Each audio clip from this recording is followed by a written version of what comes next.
The topic today we are going to discuss is testing of hypothesis about difference between population mean. ठीक है, अभी तक जो हम पढ़ रहे थे वो हम सिंपल मीन के लिए कर रहे थे, लेकिन अगर अब हम देखना चाहें कि जो पॉपुलेशन के मीन्स में डिफरेंस होता है तो उसके बारे में टेस्टिंग ऑफ हाइपोथेसिस कैसे होती है।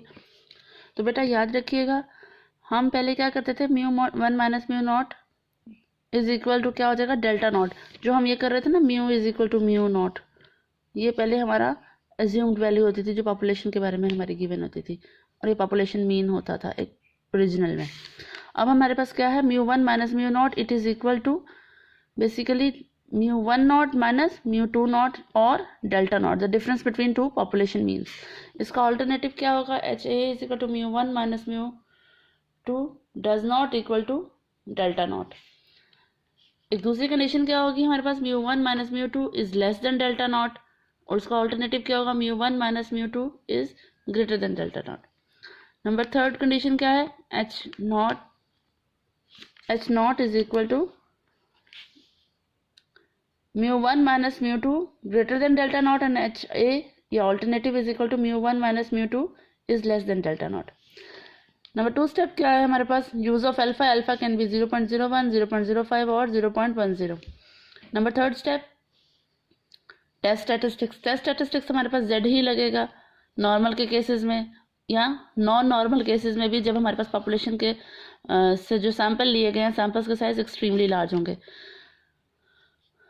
यहाँ पे बात हो रही है दोनों नॉर्मल पॉपुलेशंस की। अब यहाँ पे क्या है, टेस्ट स्टैटिस्टिक्स ऐसे क्या होता है, z is equal to x bar minus mu over s over under root n या sigma over under root N.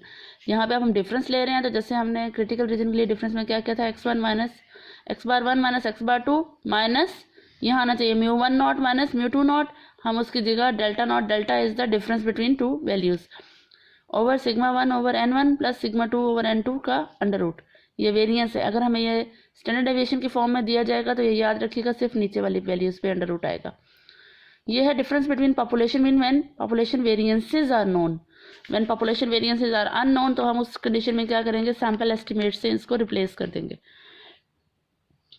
और नॉन नॉर्मल पॉपुलेशन के केस में भी सेम ऐसी ही कंडीशन आएगी, लेकिन उसमें क्या है कि हम ये 7 स्टेप लिखेंगे कि for non normal population when we have sample sizes large so we use central limit theorem and use standard normal variate. Critical region, z calculated का mod should be greater than z alpha by 2 व्हेन alternative is equal to mu 1 minus mu 2 does not equal to delta naught. Z calculated is less than minus Z alpha, ये one tail test आ जाएगा when mu 1 minus mu 2 is greater than, sorry ये less than के लिए is less than delta naught, और when Z calculated is greater than Z alpha when HA is equal to mu 1 minus mu 2 is greater than delta naught.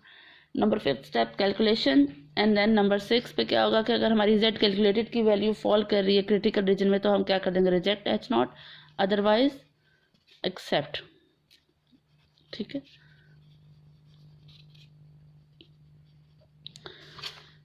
इसके against हमें अगर example हम देखें, example number 16.10, A random sample of size 36 from a normal population with variance। अभी तक के population का variance given है 24 and x bar is equal to 15।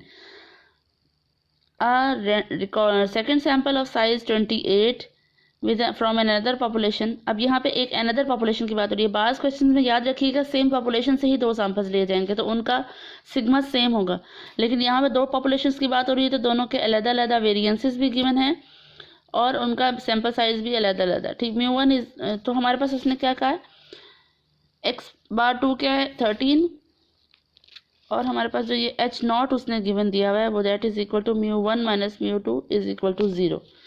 उसके अगेंस्ट ऑल्टरनेटिव क्या बनेगा, H A does not equal to 0, alpha 0.05। Test statistics use कीजिए। First sample का मीन क्या है 15, सेकंड का क्या है हमारे पास 13, और डेल्टा नॉट क्या दिया हुआ उसने हमें 0, -0 हो जाएगा। ठीक है, नंबर 4th स्टेप क्या होगा हमारे पास, क्रिटिकल रीजन। क्रिटिकल रीजन बनेगा इसकी बेस पे, तो ये डज नॉट इक्वल टू का साइन है तो हम इसको कहेंगे z का mod should be greater than z alpha by 2। Alpha by 2 0.05 पे वैल्यू है 1.96। ये वैल्यूज आपको याद करनी पड़ेंगी।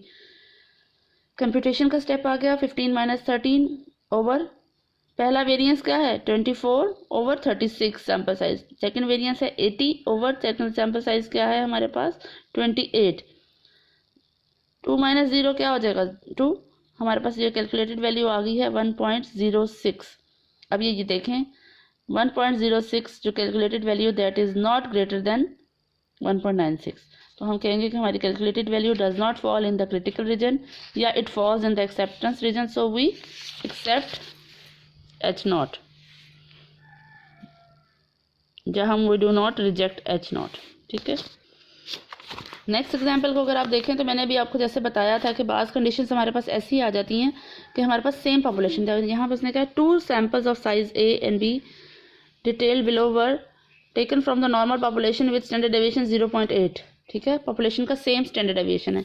इस केस में क्या होगा बेटा, हमारे पास ये होगा कि सिग्मा हम बाहर ले लेंगे क्योंकि वो सेम है, sigma into 1/n1 plus 1/n2, sigma 1 is equal to sigma 2 is equal to sigma, single value है ना सिग्मा की, तो हम उसको कंसिडर कर लेंगे कॉमन। क्रिटिकल रीजन वही टू टेल टेस्ट के लिए क्या हो जाएगा ग्रेटर देन 1.96, वैल्यूज कैलकुलेट करेंगे क्योंकि आपको सिर्फ सैंपल्स दिए हुए, सैंपल से आप उसी का मीन और उसी का वेरिएंस निकालेंगे तो आपके पास ये रिजल्ट आ जाएगा।